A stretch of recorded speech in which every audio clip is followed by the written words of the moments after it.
जी sir, 4 तारीख को परिणाम आने हैं, कितना उत्सुक दिखाई दे रही कांग्रेस? देखिए, मैं तकरीबन पूरे हरियाणा में मैं गया और जो लोगों का रुझान देख रहे हैं उसके तरफ से साफ नज़र आ रहा है कि लोगों का रुझान कांग्रेस के पक्ष में है और उसके हिसाब से मैं कह सकता हूँ उसके आधार पे कि क्लीन स्वीप भी हो सकती है। जिस तरह से किसान आंदोलन हुए, खिलाड़ियों के आंदोलन हुए, क्या ये भी एक मुख्य वजह रही सरकार के खिलाफ? नहीं, किसान का ये है जो इनका वायदा था 2022 तक आमदनी दुगनी करेंगे, आमदनी दुगनी तो करी नहीं, लागत कई गुना बढ़ा दी। तो किसान भी परेशान है, मजदूर भी परेशान है, व्यापारी कर्मचारी सब परेशान है इस सरकार से, चाहे शहरी हो चाहे ग्रामीण हो। तो इस वास्ते हर वर्ग का, हर 36 बरादरी का रुख कांग्रेस की ओर है। जो सोनीपत से भाजपा के प्रत्याशी हैं सर, भाजपा के प्रत्याशी उन्होंने गड़बड़ी करने के आरोप लगाए हैं, तो फर्जी वोट करने के आरोप लगाए हैं, तो उन्होंने कहा कि भीतरी घात हुआ।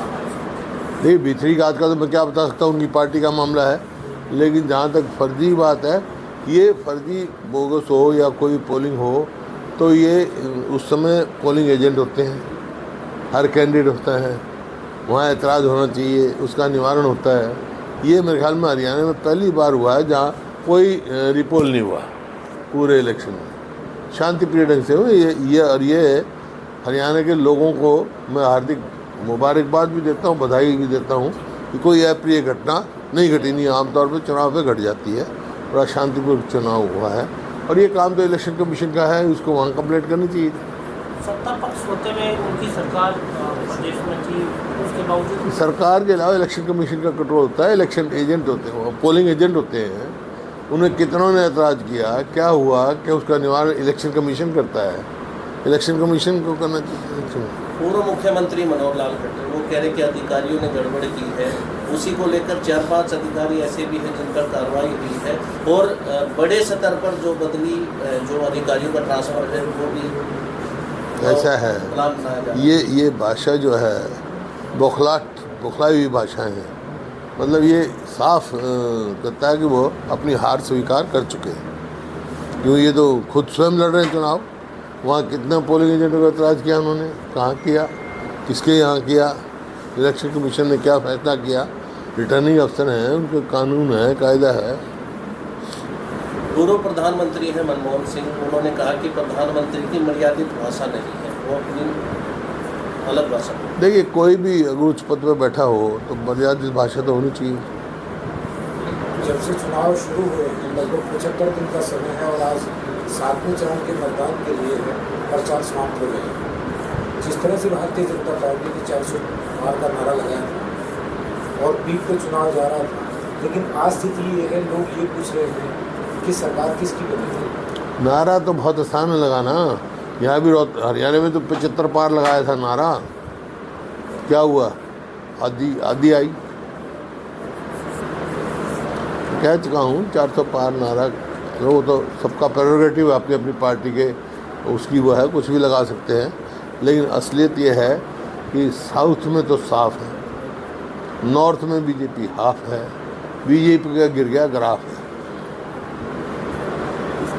सर, जिस तरह से सरकार अल्पमत में आ रही है और चुनाव के बाद में यदि कांग्रेस केंद्र में कांग्रेस आती है तो क्या हरियाणा में भी जो जोड़ तोड़? नहीं, कोई भी हो कि केंद्र में किसी की भी सरकार हो, लेकिन जो कोई भी सरकार, हरियाणा सरकार अल्पमत में है, इसका कोई नैतिकता के आधार पे कोई सरकार में रहने का कोई नहीं आधार है। मॉरल ग्राउंड्स पे इनको तुरंत इस्तीफा दे देना चाहिए या गवर्नर साहब को डिसॉल्व करके दोबारा चुनाव कराना चाहिए। आप मानते हैं कि समय से पहले चुनाव हो सकते हैं विधानसभा के? तो कराने चाहिए, जब माइनॉरिटी गवर्नमेंट चल रही है तो हमने तो मांग की है, चुनाव कराओ। आप तैयार, कांग्रेस तैयार? हम तैयार हैं। वोट प्रतिशत कम हुआ है पहले से ज़्यादा, पहले से कम हुआ, ऐसा कारण क्या रहा है? गर्मी भी हो सकती है और भी कोई कारण, तो कोई खास कारण नहीं।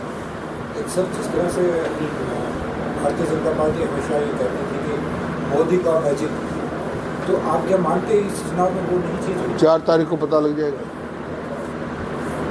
सर, 4 के बाद में तुरंत कांग्रेस विधानसभा के चुनाव में हम तो ऑलरेडी मांग कर चुके भाई, 4 की क्या बात है।